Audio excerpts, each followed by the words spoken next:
Hi, ladies. How are you? This is Johna Lawrence. I am a homeschool mom of four. Three of my children have already graduated. The last one is in his senior year. We are finishing our journey of homeschooling, and it's a sad but exciting time of life for us. That I've been asked to talk to you guys about co-ops, and probably why I was asked to talk about co-ops is because I've always been in a co-op. I am currently the director of our co-op here in our local area, and we have about 65 families.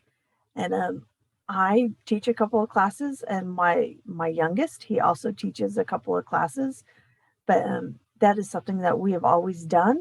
We've always been in a co-op. We have found it's the best way to keep our kids active and involved with other kids, making friends. They learned how to do group projects, work and be answerable to answer to another adult other than mom and dad, so that they can learn how to learn other teaching styles as well, and how they can interact in those classes. So when I think of a co-op, there are several things I want to look at. I look at how are they, what is their end goal? What is their goal of teaching or having their co-op? And the one we have is to give enrichment classes for kids that are under middle school, high school. And then when you're in middle school, high school, that there are electives that count for credit that mom may not be able to do at home. Or there's like biology dissection class. It's just so much easier to go and dissect a fetal pig when you're in a group than if you are all by yourself. And it makes it less expensive, as well as just a little more memorable when you work in a group like that. My kids especially enjoyed being in co-ops because they were able to do things like robotic competitions and drama.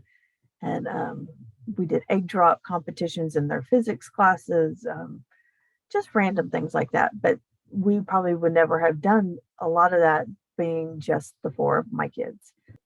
Another thing to look at is how they're formatted, or how, are they going to meet once a week? Are they going to meet every other week? Are they going to meet? Those are just logistic things that you want to know about when you go asking about a co-op. One of the, like, we meet every week. I've been in a co-op that met once a month, and they did field trips. And so every mom picked a month out of the year that they were responsible for planning and doing all the detailed work of a field trip, and every family then would participate in that field trip. Um, there was one that we did, it was every other week for half a day.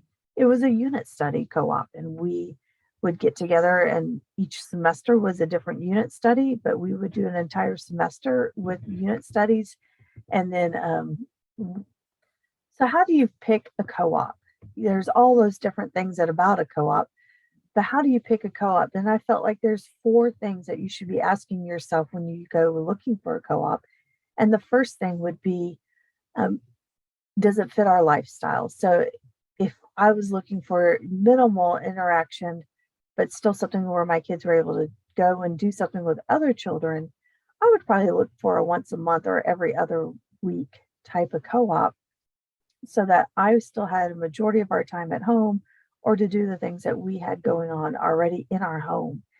If what we do currently right now is a once a week program, but we do classes that are counting towards credit, as well as elective stuff, like the drama class that we're doing, or my actually is teaching Sonlight Discover and Do K science class for a couple of levels.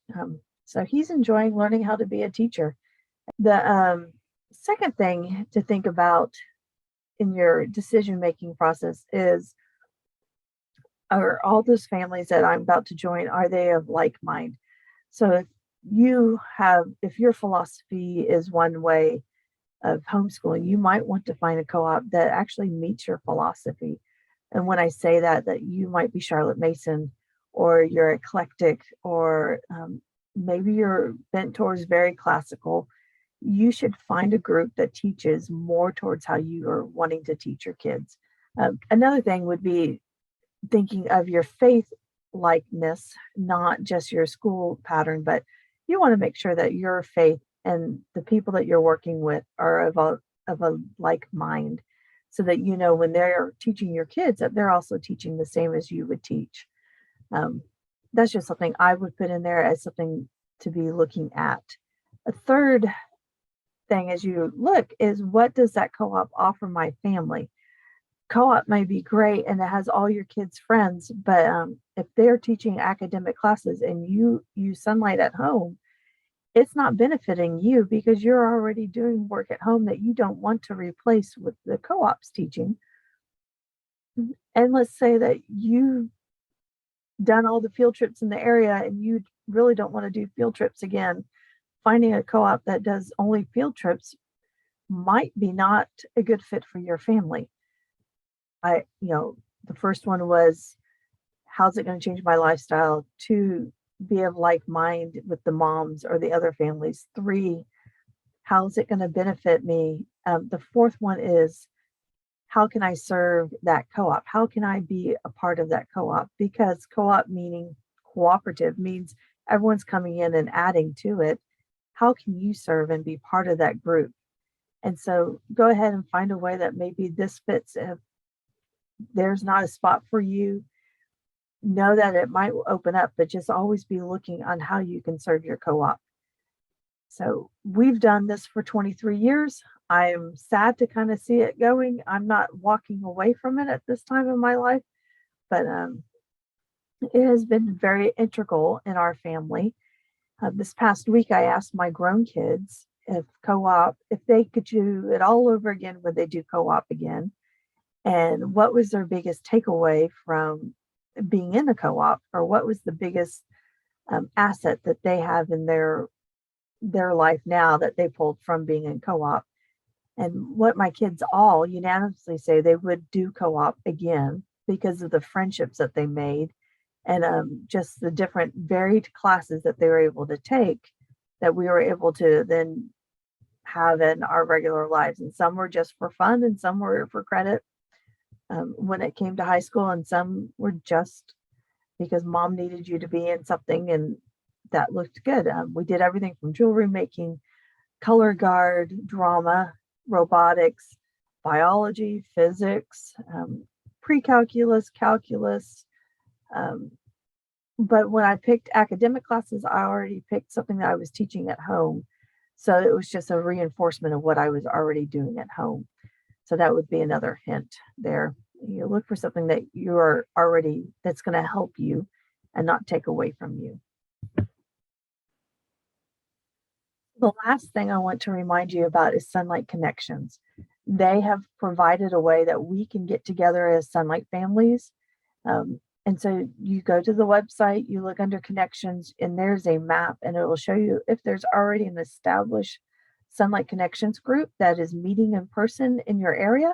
And if there's not, I challenge you to go ahead and maybe be that Sonlight Connections person and start a group. And it's as easy as just getting some families together and plan a field trip and go and spend the day going to a museum and talk about things that you see that might be related to things you have read, and let it build from there. Sunlight offers you it, and it's such a great tool. I challenge all moms to be able to be in a group to talk with each other just as much as we want our kids to be socialized. I think that it is as important for us to be involved with one another as well. It's kind of an iron sharpens iron mentality when it comes to homeschooling, that somebody has had just one step ahead of you where you might have one step ahead of them, and you can just share that wealth of information. I hope this has been helpful for you, and I look forward to seeing you again.